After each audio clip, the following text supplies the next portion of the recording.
1. Remove the downspout from the pipe. The downspout is the pipe that runs down the building from the gutter to the underground downpipe. You have to remove the spout to access the downpipe. Remove the screws at the top of the downspout connecting it to the gutter. Then unscrew the straps attaching the spout to the house.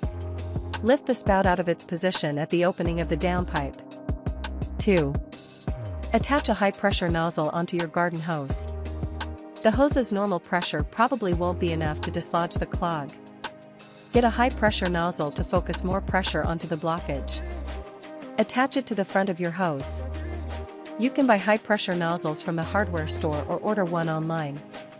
Make sure the nozzle doesn't have to be squeezed. You won't be able to squeeze it while it's in the pipe. 3. Insert the hose into the underground pipe until it stops. Begin feeding the hose into the pipe. Push until the hose stops, indicating that you've probably reached the blockage. If your hose is too short, you can get an extender. Otherwise, just start spraying the water when the hose reaches its max length. 4. Turn the water on as high as it goes.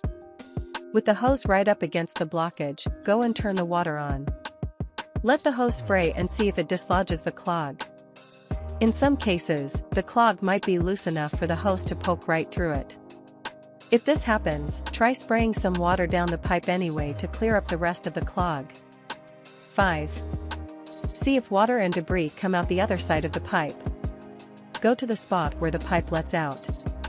If water and debris are coming out, then the clog was dislodged. Leave the hose in place until only water is coming out with no debris. This indicates that the clog is totally gone. Give the pipe a final test by pulling the hose out and removing the high-pressure nozzle. Then insert the hose again and turn it on low pressure. If the water comes out the other side, then the clog is gone.